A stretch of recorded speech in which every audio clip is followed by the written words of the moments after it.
Hey, we want to welcome all of our LINC family today. We're coming to you live today from Russ City Church right here in Niles, Ohio. Pastor Doug and Stephanie Garasic have opened up their home to us, so it's going to be a great day. We got some great topics that we're going to touch on today, and so as you're gathering your lunch there, I want to take just a minute, throw it back, and just introduce you to some of our LINC family.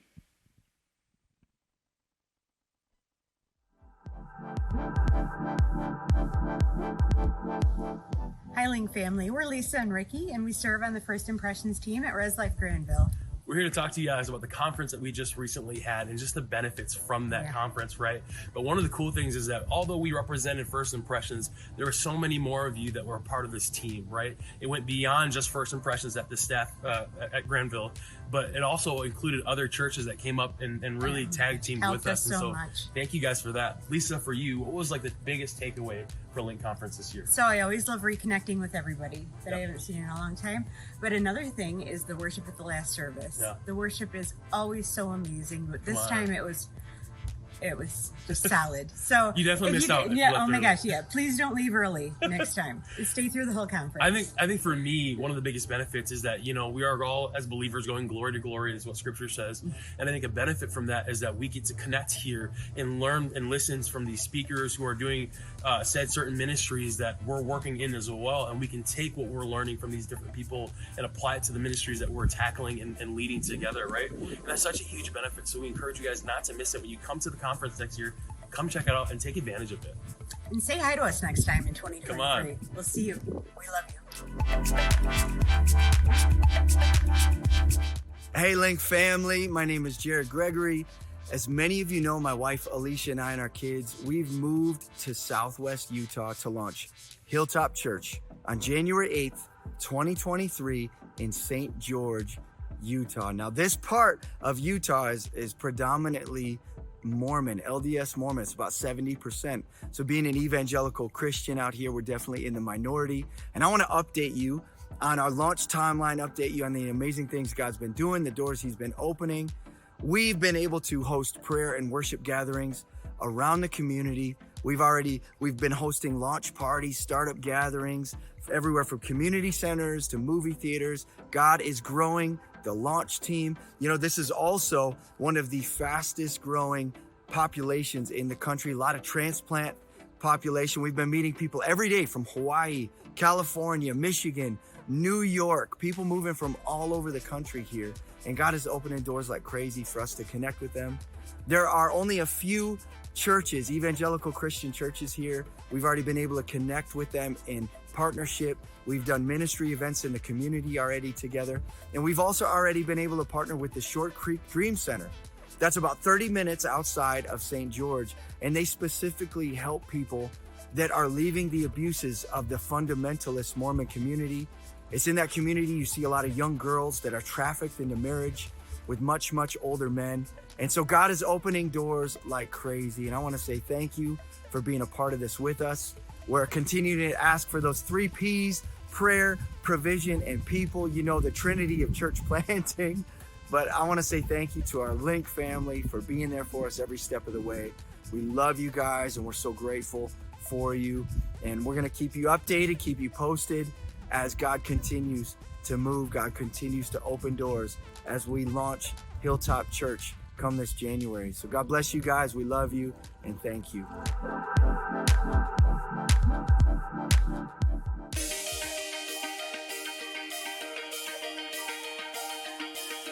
Church creative can be tough.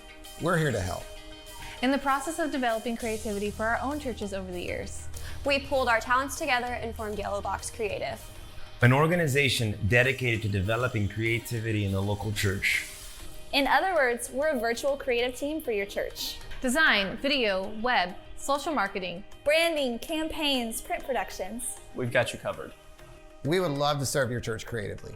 Visit us at yellowbox.co and let's get connected.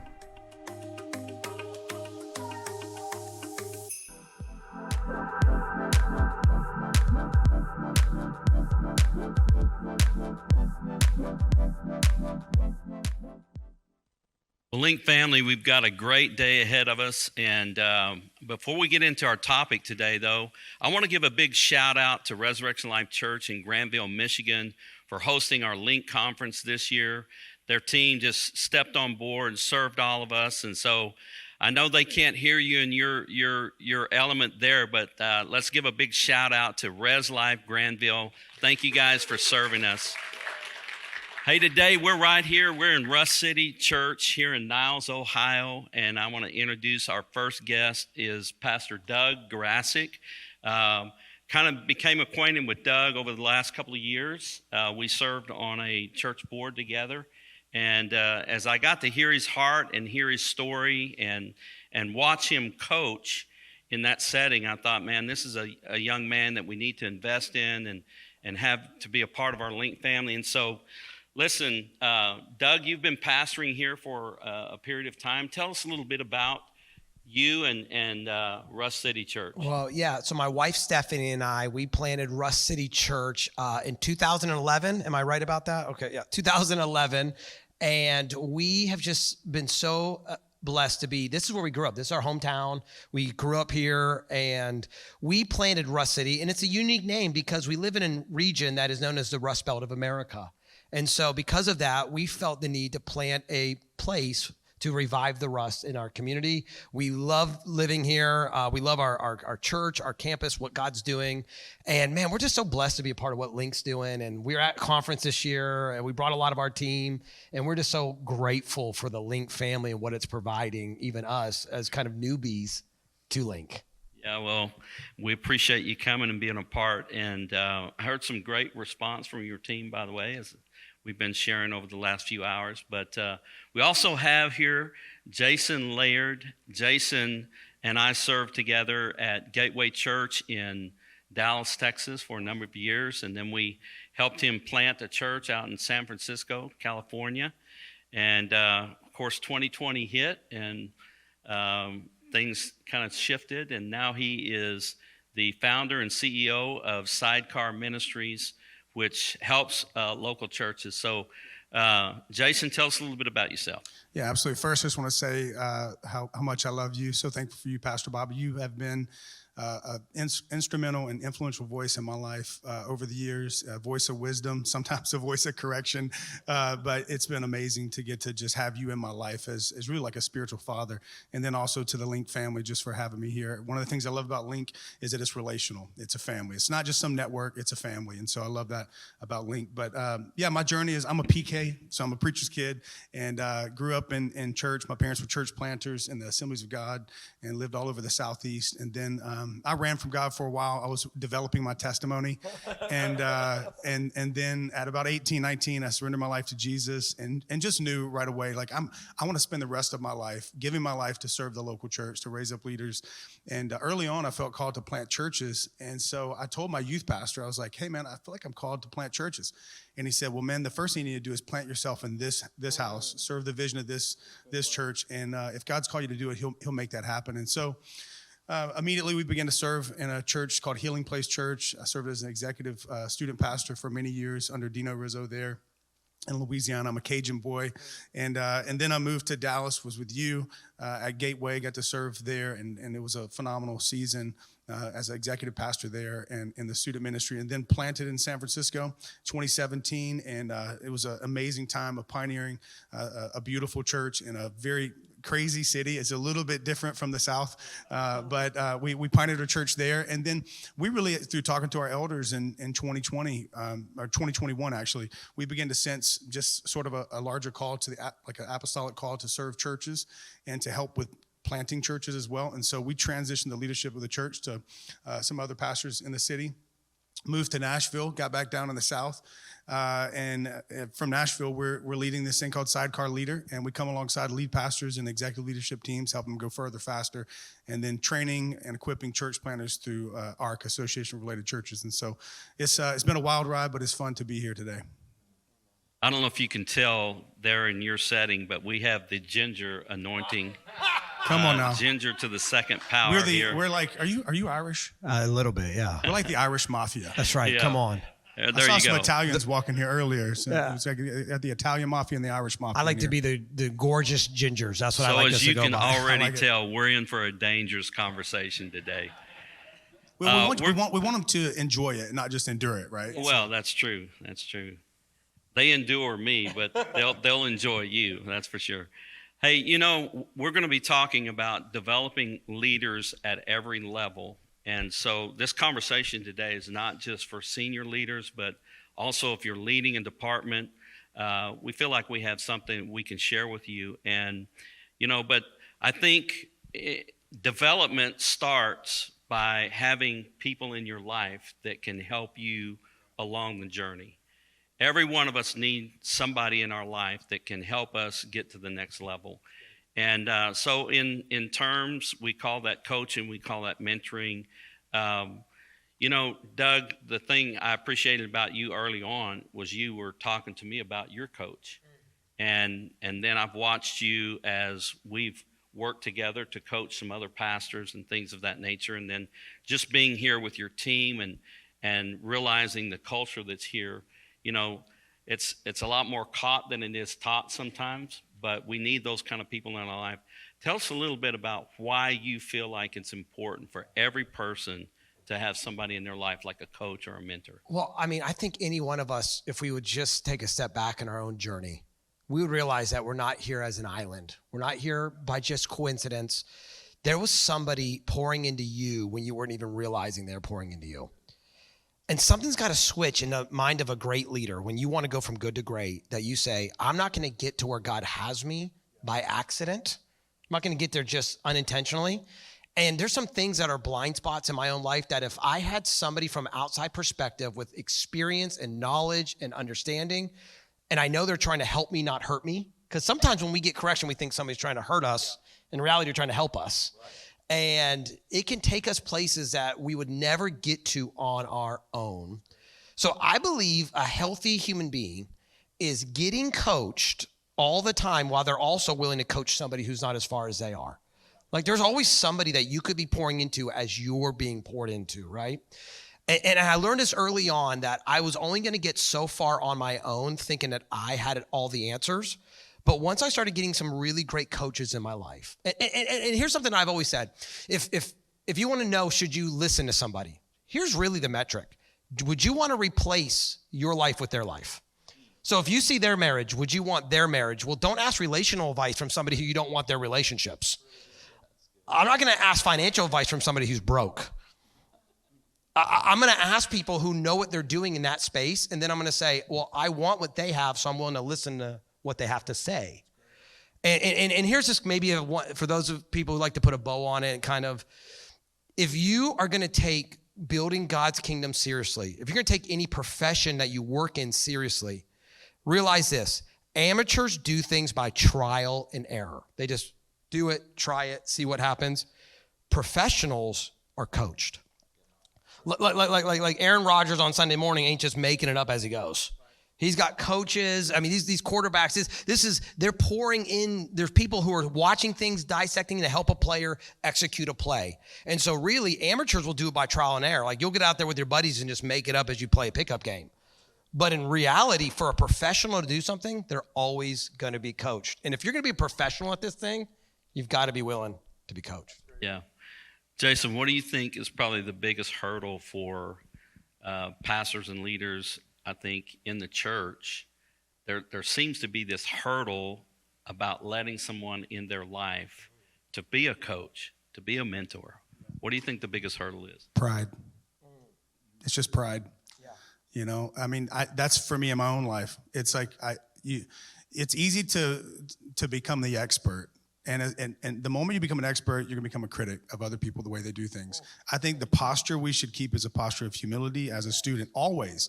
I'll never forget, I was working for Pastor Dino as a youth pastor, and I'm sitting on the front row, and I'm just kind of just sitting there while he's preaching, and I look about 5 seats down, and his father-in-law is sitting about 5 seats down, and he's got a steno pad, like a little notebook, and a pencil, and he's taking notes. And at the time, he was probably 65, 70.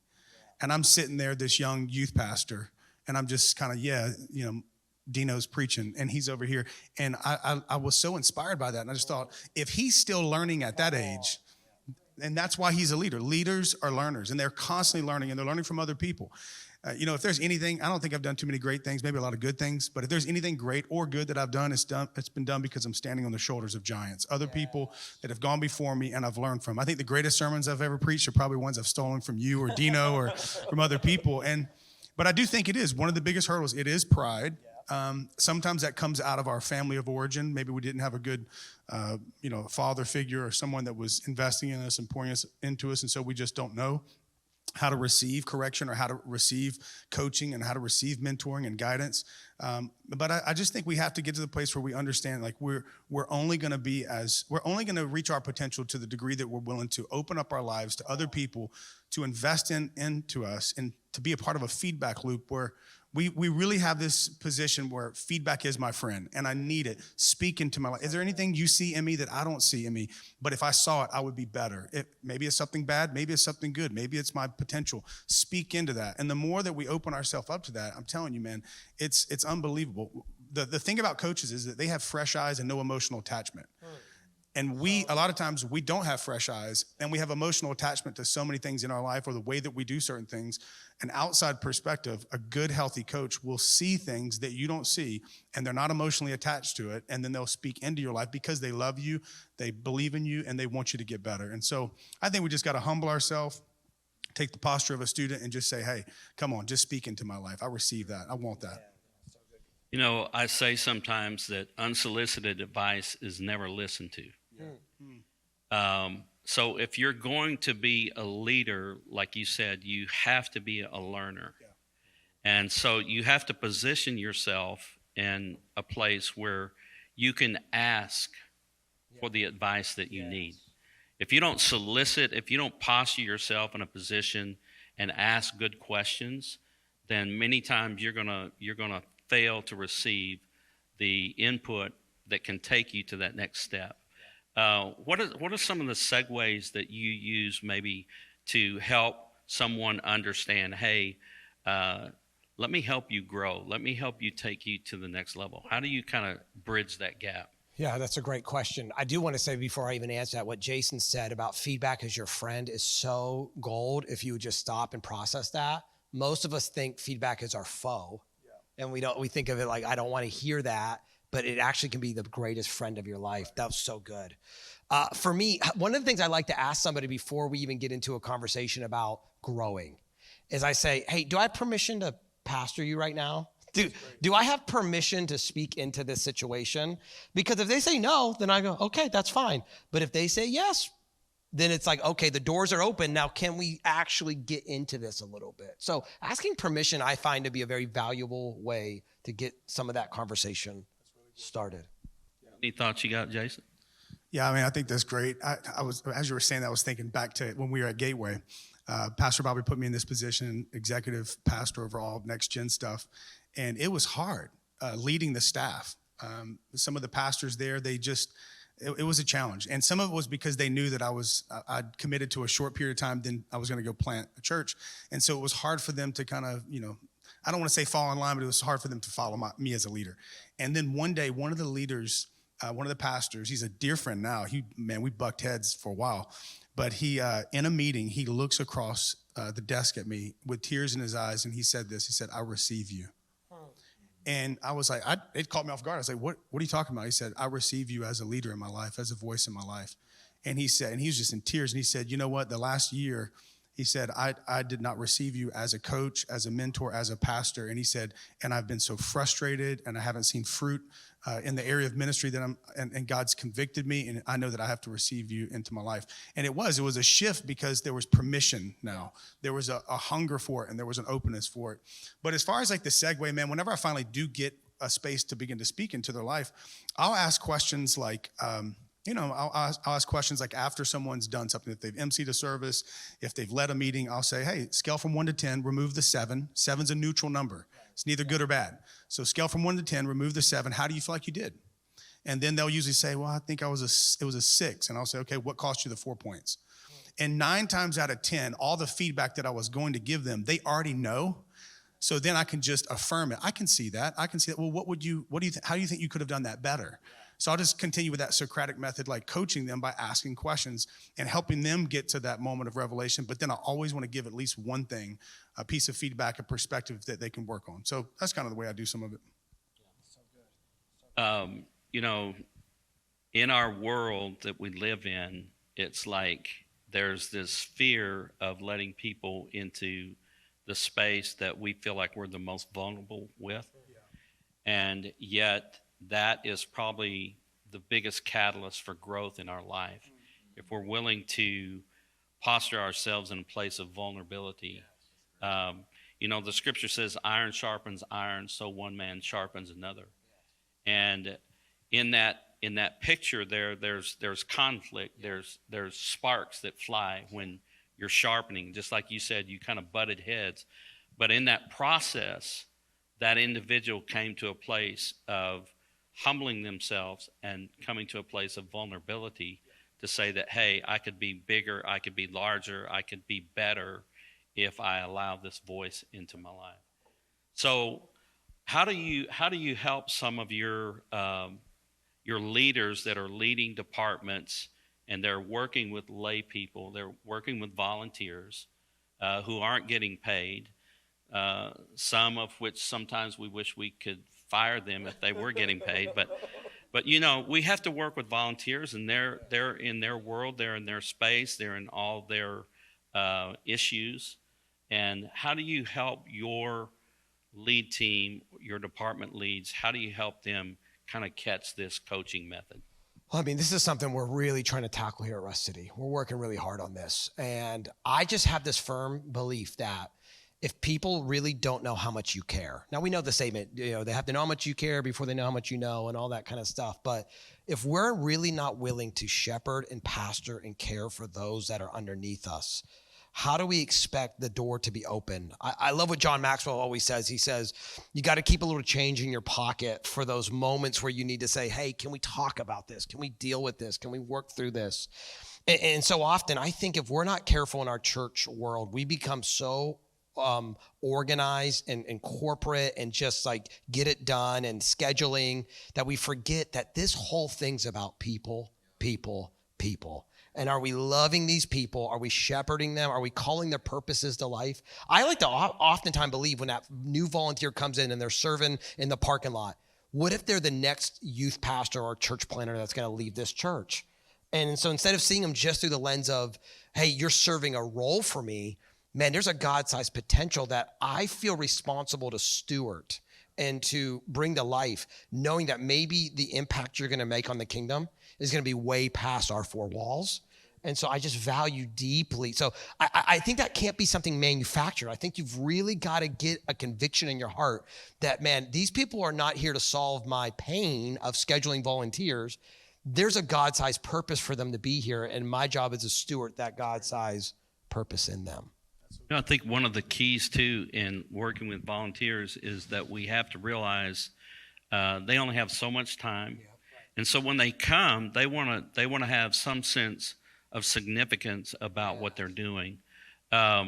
Jason, how do you feel like you can empower people to have that kind of sense of significance as they're leading as a volunteer? It's a great question. You know, I think what I've tried to do in any organization I've been a part of, and I learned a lot of this from Gateway, to be honest, the whole relational oversight culture, you know, if you do one-on-one meetings with the people you lead once a week or bi-weekly, whatever it may be, the point is that you have a regular cadence when you're meeting with people. And that meeting, and I think it should be from lead pastor all the way down to the person that works in facilities, all the way down the organizational chart to volunteers. And the regularity of that or the cadence of that may be determined by bandwidth and schedule. Like, for instance, a lead pastor may meet with their lead team weekly, but down at a volunteer level, maybe once a month. But the point is that there's a regular meeting, and I like to systematize it and structure it like this. I call it the 4 C's. And this is how you build care within your culture and also part of development within your culture, is when I have those one-on-one meetings, the first, and I kind of tick off these boxes in my mind. The first one's care. I'm asking questions like, hey, what's God been speaking to you? Or I ask questions about something that I know is going on in their family or whatever. And none of it's managerial. It's all relational. and I'm just trying to get into their heart. Because I don't need you to open your computer. I need you to open your heart. Let's go there first. So I ask care questions, and then sometimes I'll take notes. Sometimes and I learned this from you. Sometimes I'll stop right there and I'll say, why don't you can I pray for you about that right now? And all of that is you're putting those care coins in the bank. It's relational equity so that you're able to lead that person. But care is the first one. Second one is cover. This is where I ask questions like, hey, is there anything that I need to know that I don't know? And because I can't cover you if I don't know. And that may be something that happened, something that's happening within the department. That may be something, maybe sin or a struggle in your own life. And I'm able to provide some pastoral kind of, direction there. And then the next one is correction. And I don't correct someone every week, but I think the problem in most churches is we usually will keep a long tally. And next thing you know, we're using words like always, never. You always show up late for work. You never do this. And we crush their spirit. So if every week you tick off the box in your mind about, is there something that they're doing that I wish they'd stop doing? Or is there something they're not doing I wish they'd start doing? Well, you just correct it. You confront it. Hey, I've noticed this pattern. Patterns are problems. Help me understand. And then I coach them in it. So those first three, you'll see, they're not even really work-related. But then I get down to the communications, the last one. And that's where we open up our computers and we talk about work. But all the ones at the beginning are really, if you look at it, they're really about me caring for the person and developing the person and coaching the person. Because you're here not you're here not to get my stuff done. You're here for me to get you developed. And it's literally a human resource stewardship issue. And the moment I start just viewing everybody as human doers and not human beings, then I'll start using people. And that's why we have such a big problem in the church today of people, staff members, ex-staff members, deconstructing church because they felt used by people and not cared for by people. So a long way to answer your question. No, that was a good way great. to answer that question. You got thoughts on that? I just say yes and amen. Thank you. As I was listening to you there, correction being number 3, building the relational equity where you can have correction. You can't correct someone that you don't have relational equity with. Again, unsolicited advice is never listened to. But as well, I think a lot of our struggles with conflict in the church is because we fail to correct at the right time. Rather than correct at the right time, we let it build to a crisis. And when it gets to a crisis, then it becomes a catastrophe, staying in the C realm. Okay? So even with volunteers, a lot of times because we know they're sacrificing to be there, we don't call them to the next level with correction because we're afraid that they're not going to come, they're going to quit, whatever.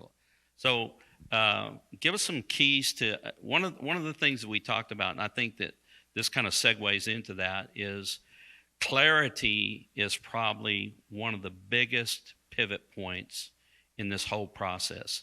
Talk to us a little bit from your experience, Jason, about clarity.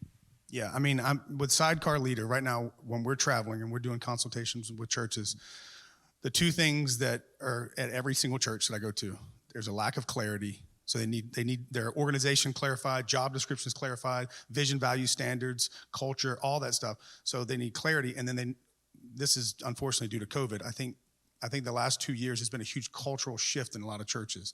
And so they need to be realigned with the culture. Here's who we are. It's not just here's what we do. Here's who we are. Here's who we are. But going back to the clarity piece, I always think like this. Everyone ends up somewhere. Few people end up somewhere on purpose. And the way you end up somewhere on purpose is you have a clear vision of where you're going, a clear vision for other people of where they're going, a clear vision of what's expected of them. And a lot of these churches that I go to, it's interesting how many people are frustrated with the people they're leading, but it's really their fault because they haven't given clarity around the expectations that you have of these people. You haven't clarified the when, you haven't clarified the job description. You'd be surprised how many churches I go to, and there's no job descriptions. There's no clarity around anything.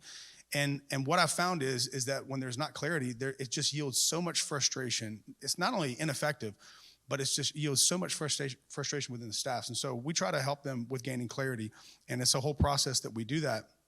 But the thing I was thinking of is that I was reading the other day about Michelangelo. I love art. And the Pope asked Michelangelo about there's two of his sculptures. One was David, and then the other one was the archangel. And the Pope said, "How did you do that? It's beautiful." And he says, "Easy." He said, "I had a clear picture of an angel and a stone, and I carved until I set it free." And then he said with David, he said, "I had a clear picture in my mind. I had a clear vision in my mind of David. And anything that did not look like David, I simply cut it away." And the problem is that a lot of churches just don't have clarity. And so we know this, without vision, people cast off restraint. Really, that's about clarity. When you don't have clarity, you'll run wild. You'll do all these different things. And you have staff that are doing all kinds of things, pastors that are, but if we can get clarity of vision, the clearer the vision, the fewer the options, the easier the decision. But a lot of times we're failing to give people that clarity. And I believe this, one of the greatest things that you can give the people you're leading is clarity. Because when people have clarity, we talked about this back there, we were laughing about it, but when you have clarity, man, it gives you confidence. I forget what the third C was that we had there, but when you get confidence, you get something else. I don't know, but we're making it up as we go. Yeah. Speaking of another C, I got another C, because if you don't have clarity, then you have confusion. Yeah. And when confusion is present, there is an automatic bent toward disunity. I remember when we got on our call talking about this, Doug, about having this session today, you made a statement that really caught me. I hadn't heard it put in these terms before. But you talked about how, and we were talking a little bit about hiring process and staffing process and things of that nature. But you talked about when you have someone in your organization at whatever level that start, I can't remember the terminology we use, but like feeding out of a different stream. Streams, yeah. Streams. If we don't have clarity and there's confusion, then there can be misalignment that happens because we start looking for something else that we're not understanding in our own house. Well, kind of go down that road. Yeah. So first of all, I think that God is bigger than any denomination, any style of ministry. So you're going to see God's expression in ministries and churches in all kinds of different ways. We're a body. The hand shouldn't say to the foot, "Why are you not like me?" Right? And so I think so often in today's church world, we want to pin against each other, like left versus right, this versus that, this. And what I believe personally, this is just my conviction on the matter, is there is many streams that get to the river of God. Okay, I've got some friends that will feel like, man, is that stream really getting to God? I believe it does. One of the things that I think should be very cautious, so when you're trying to have alignment and vision and clarity, you have a mission and a plan that you're trying to get to, is you've got to be cognizant of what streams the people around you are drinking from. Now, here's why I say that. Because if they're drinking from different streams than you, they're going to want to bring different water into your streams. And if you study ecosystems, water, all this stuff, if you bring water from one type of ecosystem into another, it would actually kill what's being developed inside of that ecosystem. Secondly, they might not just want to bring the water in. They might want to start damming up that stream to say, no, everything should come to this way. And what ends up happening is confusion and chaos and frustration. And I'm not here saying that what those other streams are wrong. Not at all. That's not my business to judge that. But you do have to know what's right for you and how God has wired you to be. And so one of the tells that you might have some disalignment within your organization or your team or whatever is, are people drinking from different streams than you? And if so, that could be maybe problematic down the road. Yeah, I don't know if you remember, we had a staff meeting. Oh yeah. Okay, tell us about that staff meeting. You tell it. You'll tell it way better. I'll probably say something that will be offensive. You do it. Well, we were at Gateway, and there was a particular group of our staff that began to kind of, in a sense, drink from another stream, which was a stream that was highly respected and doing a great work for the kingdom, but it wasn't Gateway values, Gateway culture. And it came to a point that we ended up having an all-staff meeting, and Pastor Robert came in and kind of brought alignment. And the reason he did that wasn't because he was mad at anybody, but because he understood God commands his blessing where there's unity. And if there's disunity because you're starting to bring in something outside that's not a part of the culture, the values, and the vision of that house, then really you're bringing in confusion and you're bringing in conflict. And so he basically, I mean, it was straight up. It was straight up. He just said, look, if you want to fish out of that stream, we want to build an on-ramp for you to get there. He was like, I'll call that pastor and we'll see if we can get you a job there, but I don't think you should be working here. It's exactly right. But you know something that's interesting? You know it's unhealthy when, again, we were talking a few minutes ago about learning from other people. So there's other streams we can learn stuff from. But you know when it's unhealthy when people in the organization or on the staff begin to say phrases like, we don't do this enough here like they do there. And then they're trying to comparison. We don't go deep into worship the way that they do there. I wish that we had this. And even at Gateway, one of the things that we saw was that people were actually bringing people from that other stream in a lot. It was this consistent thing. But that started to breed that we're lacking something here. We're missing something here. And that was a big red flag, I think, for the elders. Well, almost in a way, that's showing a card, right? They start saying like, well, why aren't we doing enough of this? Or why don't we have this? Or why don't we do that? There's nothing wrong with asking questions. The challenge is when the answer isn't good enough for you. And now you feel like you need to continue to push that agenda to change something. And often what I try to encourage guys and gals to do when they feel that strongly about it is either you maybe need to go fish in that stream, or maybe God's inviting you to birth that somewhere for a group of people to follow that, It's so often, it's interesting now that I've been a senior pastor for over a decade, how often people want to be in the ear to try to, in a sense, and I don't think their hearts to be manipulative, but it can come across like, I just want you to do my flavor of Christianity. And I'm thinking, dude, I gave my life and my family's life to do this. Like, not that you don't have a chance to have a voice, but could you honor and respect and value the fact that this is what God has done here? We should be cheering it on and celebrating it and wanting more and more people to be touched, just like you were to be in this position right now, So soapbox. See, you got me triggered on a soapbox now, Bob. All right. We're going to take a little transition here and break for just a minute because we want to bring you into an awareness that, we had Hurricane Ian. So, but we have a church down in Naples, Florida, Freedom Life Church, that their area was hit by it, and they've been doing some work. And as a LINC family, we want to reach out to them. We want to help them.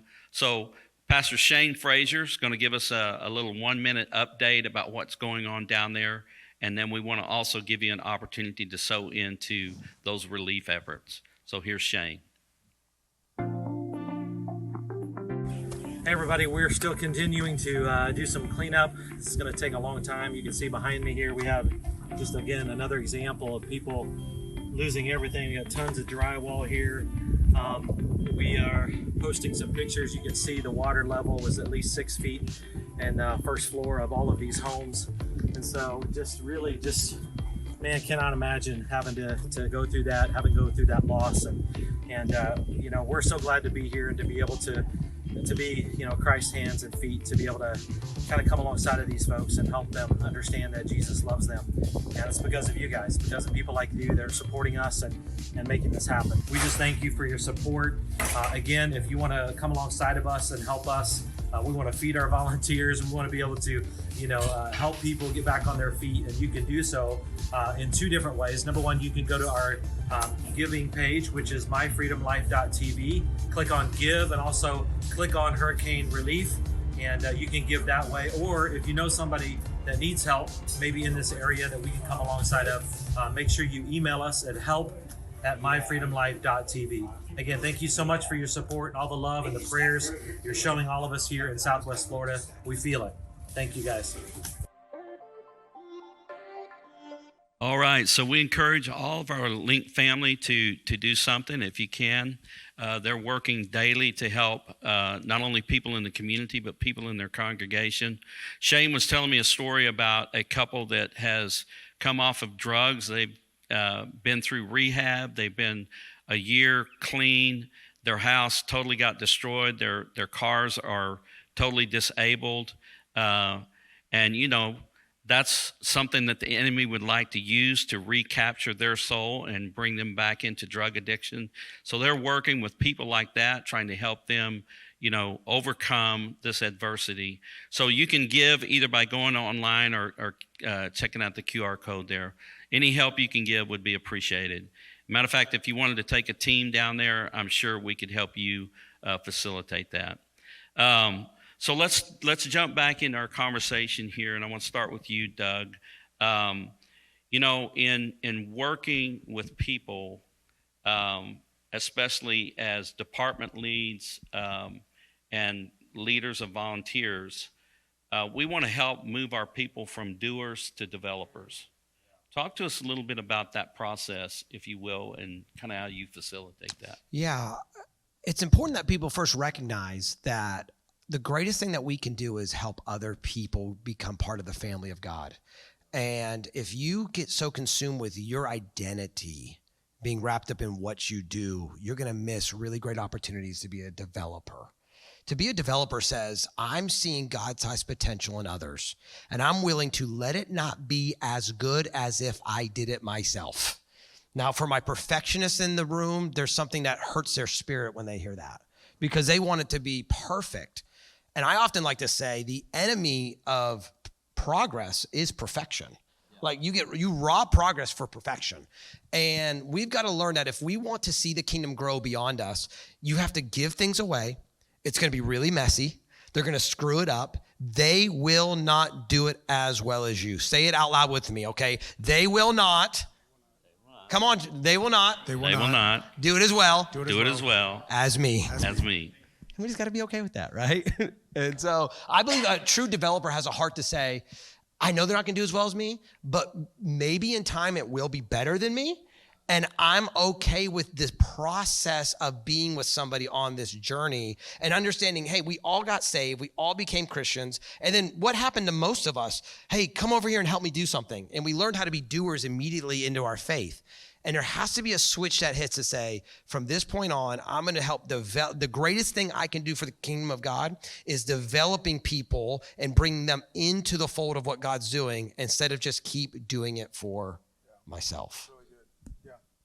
It's really good. Yeah, I was thinking as you were talking, it's so good. Ephesians 4, it says, that for I've, given these 5 gifts, right? Pastor, prophet, teacher, blah, blah, blah, to the church to do what? Not to do ministry, but to equip the saints to do the ministry. And I was thinking about that when you said it because one of my mentors, Chris Hodges, said, he looks at his staff, he says, if I catch my staff doing ministry, I'll fire them because I don't pay them to do ministry. I pay them to develop people to do ministry. And it's just it's a different mindset. It's a totally different mindset to have that developer mindset. But one of the things, just to get like really practical nuts and bolts, what I like to do is, and this kind of goes off of what Doug was saying, is I call it equip through the dip. Equip through the dip. So empower somebody, and empowering is not abdicating. It's training thoroughly and delegating and empowering and letting someone go and do whatever it may be. It could be emceeing a service. It could be running a meeting. It could be doing whatever. And what I like to do is, I know that they always will come to me and ask me questions like, hey, how should I do this? I never give them the answer. Harvard Business says that historically, older generations of leaders, they like to be the answer man and give the answers. But great leaders, they produce questions, not answers. And so you lead with that Socratic method. You lead with asking questions. So what I like to do with these people that I'll empower to do something, when they come and ask me questions on how to do it, I don't tell them how to do it. I'll say, okay, well, what would a great, whatever the role is, what would a great creative director do in this situation? And then I let them answer the question. And then I just look at them and say, now go be great. Just go be great. And if they fail to do it exactly how I do it, or if they just fail, then I just give them feedback. We do these things 52 weeks a year, right? It's like we stress out about one thing dipping a little bit 1 week when we do it 52 times.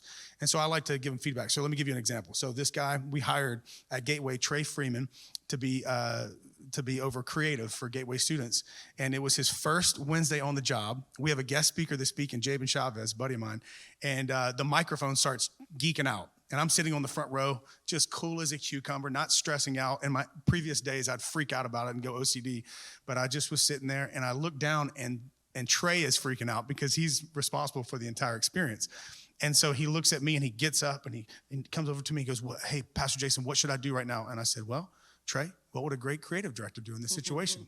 And he went back and sat down in his seat, and he was like stressing about it. And he texted me, and he was like, Pastor Jason, seriously, what should I do? And I said, well, what would a great creative director do in this situation?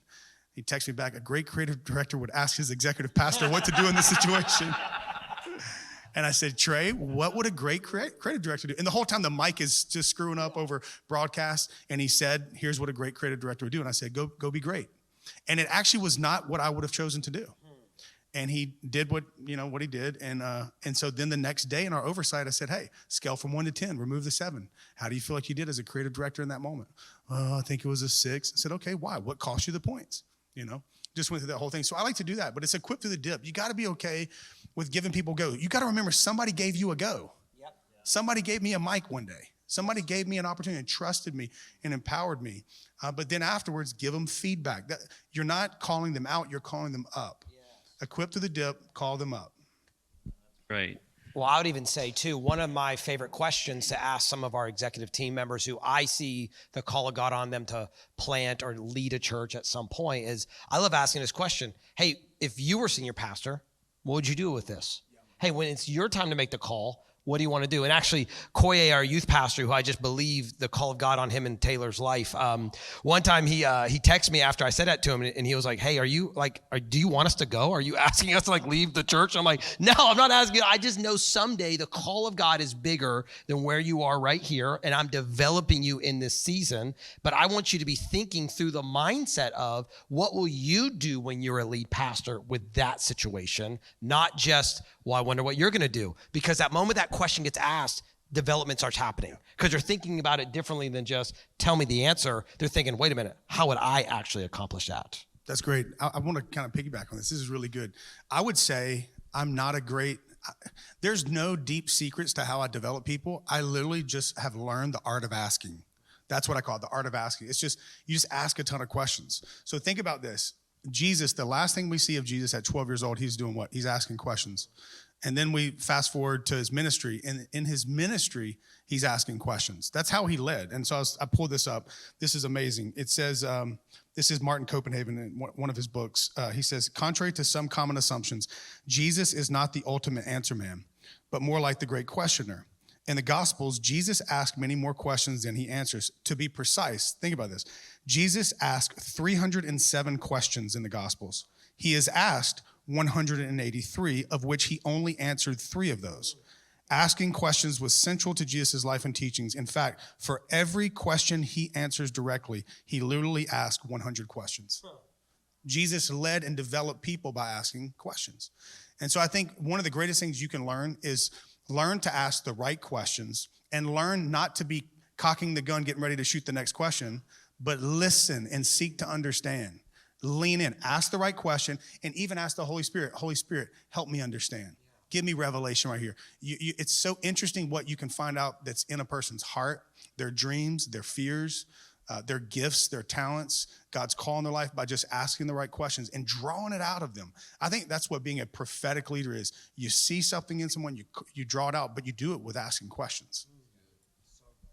Yeah, if we're gonna develop people and take them to that next level, we always talk about giving people the opportunity to fail, but to get to the place where I can give them the opportunity, I have to get me out of the way. Okay, my perfectionism, my thinking that, hey, they can't do it the way that I want it done, I have to get me out of the way. There has to be a dying to myself, my platform, my title, my position, my responsibilities, in order to empower and let somebody else take it to the next level. And really that brings me to the probably the topic that we'll close on today maybe, is the fact that, in the kingdom, Jesus said, I came not to be served, but I came to serve. So there was an empowerment behind the questions that he asked through his spirit of servanthood.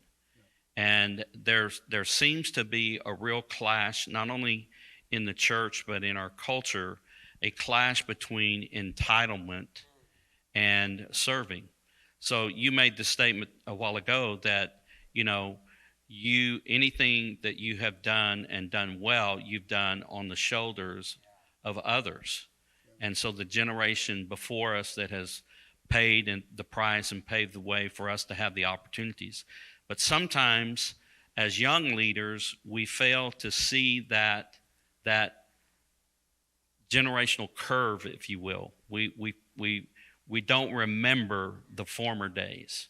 And we're living on the entitlement that the previous culture has built for us and laid the platform for. So serving, how do you help a culture that is, and if you'll remember, because of, we keep referring to Gateway, but I can go to even back at Res Life in our early days when we were just exploding in growth. Your growth sometimes outgrows your ability to raise people up from the inside, and so you're hiring people from the outside. And so for a season, you may become a staff-led culture, but there has to be some shift at some point because the staff can't do it all. Okay, they can't keep up with the growth rate, so we have to empower individuals and volunteers. And when that season happens, there has to be a shift from a staff-led culture to a volunteer culture.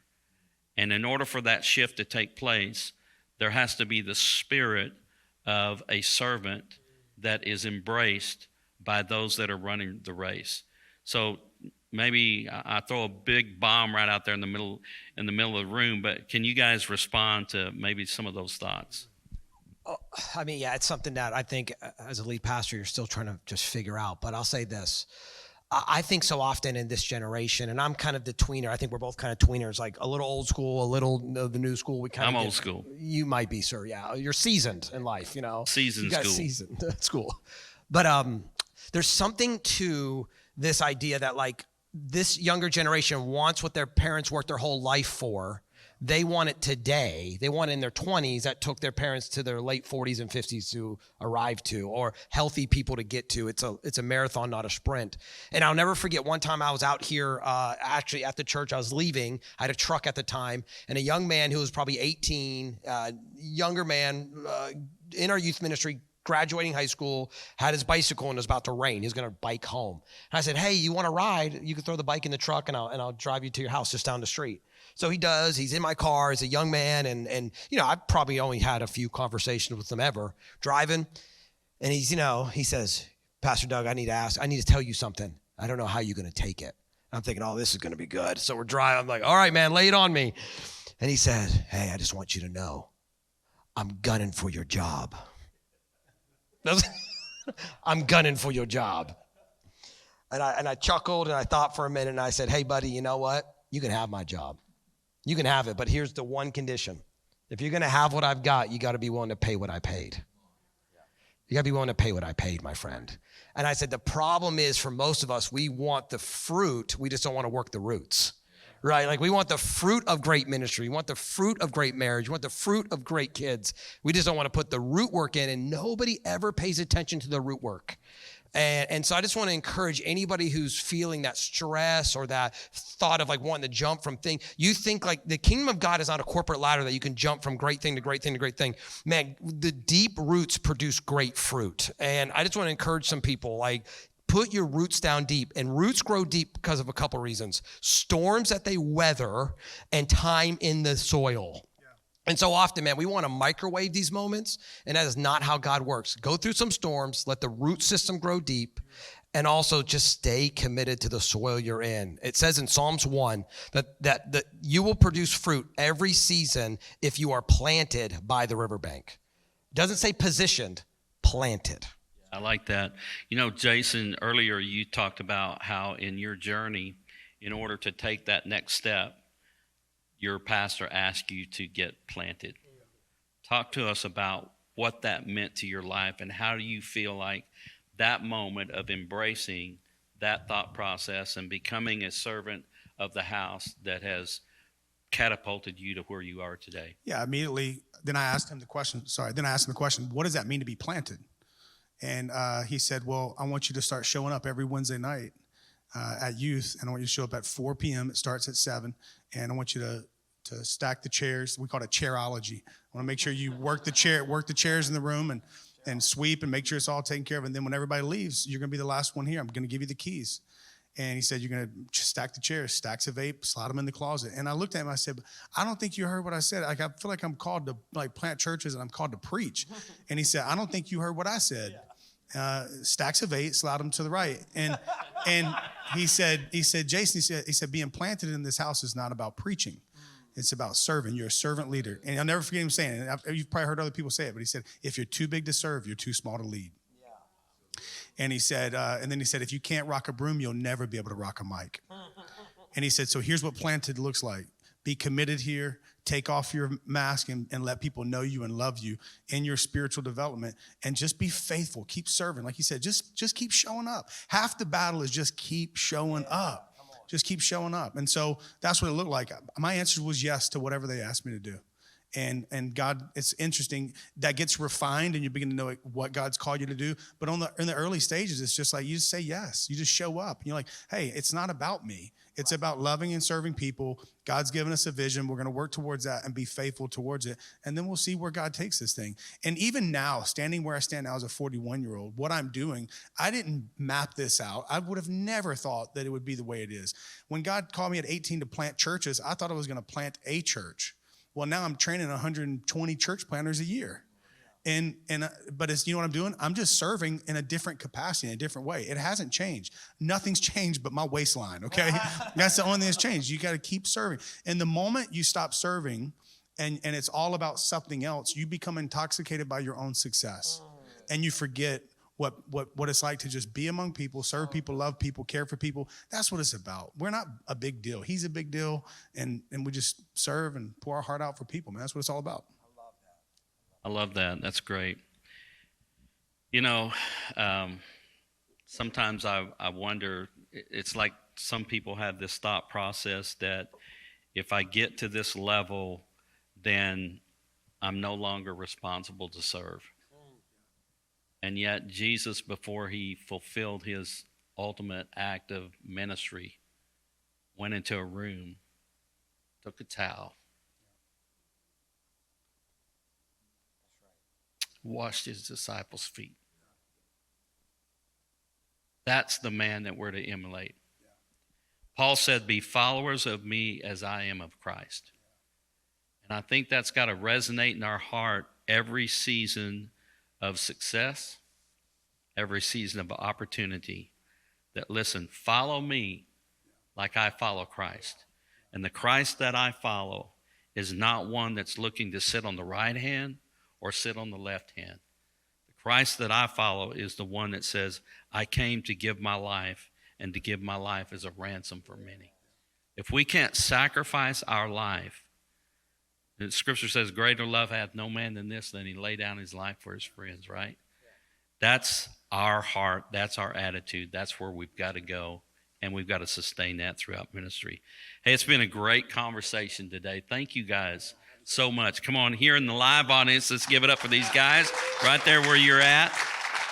So listen, we're going to throw it back to our campus pastors there, and you've got questions there at your table. We want you to kind of marinate and season this topic of discussion today. I'm sure there's some things that you've thought about in your own life. We want to also mention that, hey, this is our last Gather and Grow for 2021. 22. Okay. Yeah, I've lost my brain. I'm old. It's all right. You're in the grandpa chair. You get a lot of grace. It's a moment. It's a senior moment.